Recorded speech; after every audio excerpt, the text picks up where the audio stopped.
रुमाल दे। श्रीपाल नरेश्वर समर्या परमेष्टि नवपद प्रेम से।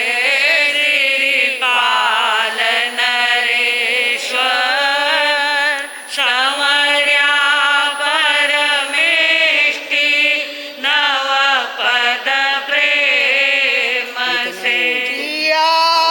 संपुट 9 बजा हो जाए मंत्री को राजा कुष्ठ पुरुष को लाओ कर इकट्ठी सामग्री सब शीघ्र उसे परनाओ।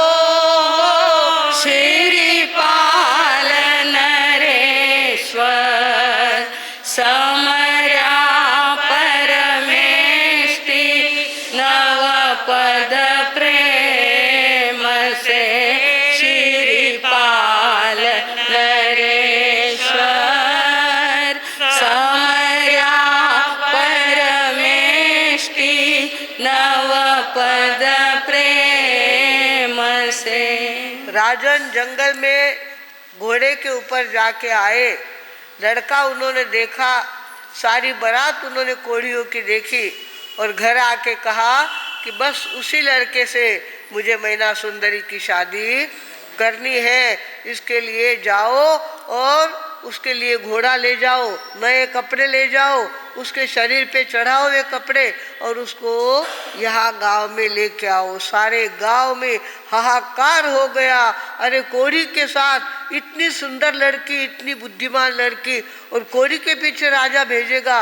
अरे बाप रे, चारों तरफ तहलका मच गया। पर राजा तो अपने निश्चय में पक्के थे, कुछ भी हो जाए मुझे देखना है उसके पुण्य कैसे काम करते हैं।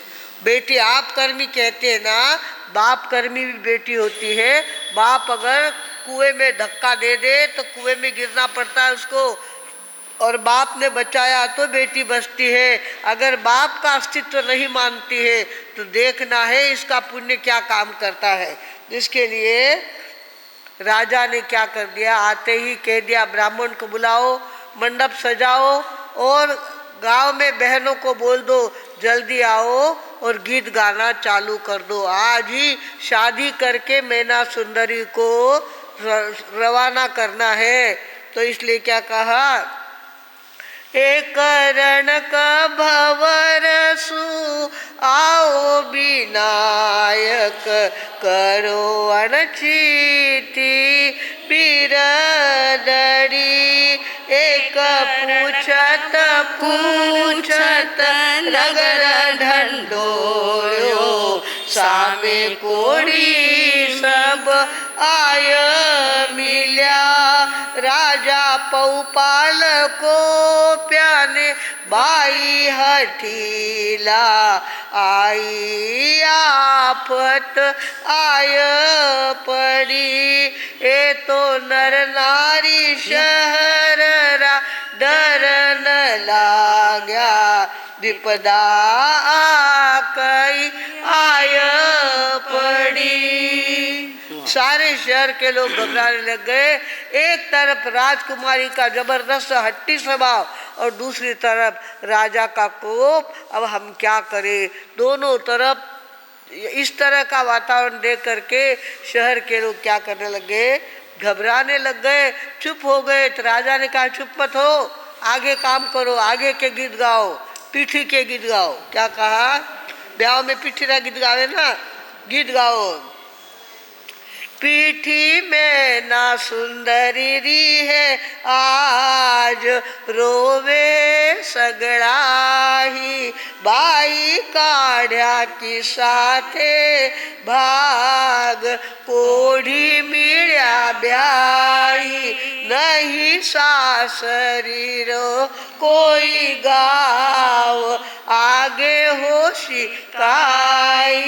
ज्ञानी जाने है सगड़ा ही भाव दूजे सगड़ा ही। इस तरह से पीछे के गीत गाने लगे और सोचा उसकी माँ कहाँ है, तो माँ तो बेहोश पड़ी है। बोले जब से राजा ने कहा है कोढ़ी को गांव में लाओ और उसके साथ मैना की शादी करो, तब से माँ तो बेहोश हो पड़ी है। और माँ के सिवा पूछेगा कौन, जवाई साहब को पूछेगा कौन। इस तरह से सारे विचार कर रहे हैं। और इधर बहनों को सूझा, उन्होंने लगा गालियाँ गाना देना चाहिए। ऐसा कोड़ी गांव में आया के यानी गाड़ा में गावन लागी। कई कहे सात सुपारी लाड़ा संगड़ारो सटको, सात सुपारी लाड़ा सिंगोड़ारो सटको। सारा कोढ़ी जानी लाया काई खायो गटको। सारा कोढ़ी जानी लाया काई खायो गटको।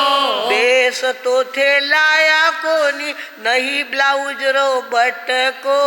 बेस तो थे लाया कोनी नहीं ब्लाउज रो बटको। छोरी राहे कर्म ही काठा आयो बाप ने झटको। छोरी राहे कर्म काठा आयो बाप ने झटको। कोढ़ियारा क्यों भाग है जाग्या किसा करे वे लटको। कोढ़ियारा भाग जाग्या किसा करे वे लटको। सात सुपारी लाड़ा सिंगोड़ारो सटको। सात सुपारी लाड़ा सिंगोड़ारो सटको। उधर बेहोश पड़ी है माँ, इधर बहनें इस तरह से गा करके ब्याहियों को गालियाँ गा रही है। दूसरी तरफ हमारी मैना सुंदरी कहाँ आके बैठी है, चौरिया में। चौरिया में उसको ला के बैठाया है। वो इतनी सी भी हिम्मत नहीं हारी है, जैसे मेरे कर्म न चाहेंगे वैसे मैं नाच लूंगी, पर कर्मों के आगे हारने वाली हूँ नहीं। वो मंडप में आके बैठ गई है और सारे लोग चारा ये नाटक देख रहे हैं। ऐसा कोढ़ी जवाई जिसके सारे शरीर में से खून और पस बह रहा है, जिसके पास गीला कोढ़ है, और ऐसे लड़के से राजा अपनी ऐसी लाडली बेटी की शादी करा रहे हैं। सभी के मन में बड़ा बेचैनी का वातावरण बना हुआ है। तब भी श्री मैना सुंदरी ने हिम्मत नहीं हारी। उसने क्या कहा, सरस्वती माता पाय जलागू भूल्या चुक्यारी माफी में मांगू। सर्व बड़ेरा पाय जलागू बनु दृढ़ धर्मी आशीष मागू। सुखरी तो आशा सब कोई राखे, मैना जैसी कोई दुख में ही राचे। मारो धर्म है मारा ही साथे, सिद्ध हरिहंतरी शक्ति है माथे। जाऊ बेना भाया दुख मत कीजो, भूल्या चुक्यारी माफी थे दीजो। जाऊ सहेल्या दुख मत दीजो, भूल्या चुक्यारी माफी थे दीजो। थानी मैना ने हिम्मत दीजो, थानी मैना ने हिम्मत दीजो। इस तरह से करके उसके फेरे भी राजा ने खवा लिए। माँ बेहोश पड़ी है, चारों तरफ वातावरण बेचैनी का है। फिर भी राजा ने कहा फेरे खाओ, ब्राह्मण को कहा इनके फेरे खवाओ, इनके सारे विधि विधान करो और जल्दी इनकी शादी पूरी करो। इस तरह से शादी पूरी हो गई और उसके बाद तुरंत मैना सुंदरी को रवाना करने का भी प्रसंग आ गया।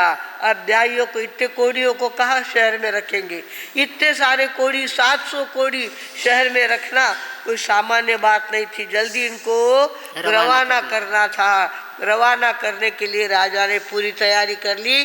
कहा कि सबको रवाना करो, बाजे बजाओ, आगे बाजे वाले चलेंगे और पीछे ये सारे ब्याही लोग चलेंगे, सब चलो।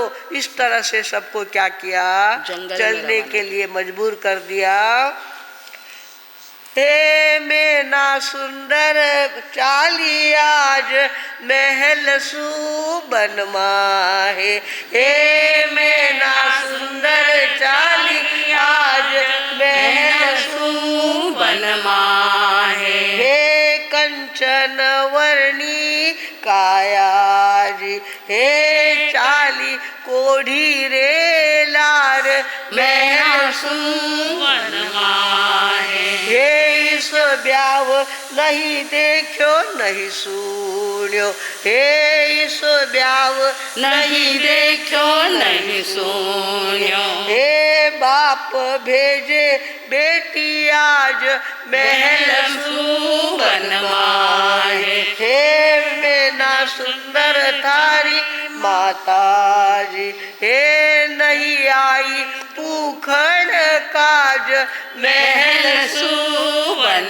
माहे, हे जा बेटी जा थारे सासरे, हे बड़ देसी मंत्र नवकार महल सुबन माहे, हे मैना सुंदर चाली आज महल सुबन माहे। इस तरह से गांव तक लोगों को पहुंचाने के लिए जाने दिया राजा ने।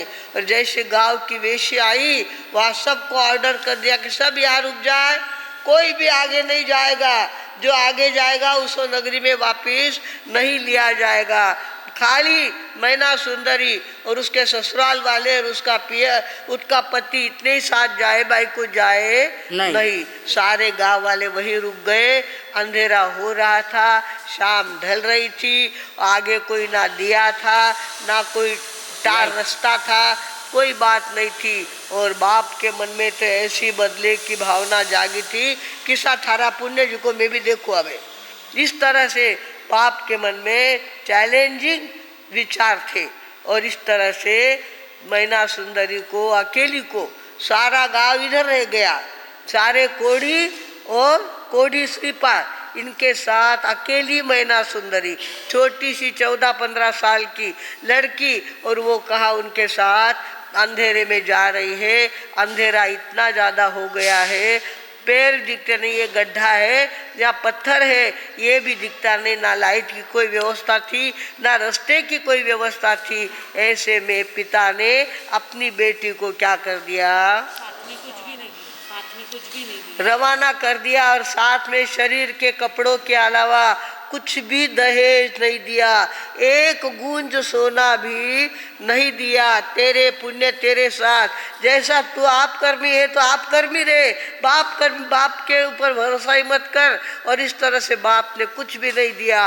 अकेली मैना सुंदरी उन कोढ़ियों के साथ रात के समय में कहाँ पहुँची है, जंगल में पहुँची है। बड़ा सारा पहाड़ था, पहाड़ के पास आए और सारे कोढ़ियों ने कहा मैं बिन बेंदिनी इस बाजू में बैठेंगे और हम सारे लोग पहाड़ के उस बाजू में बैठेंगे।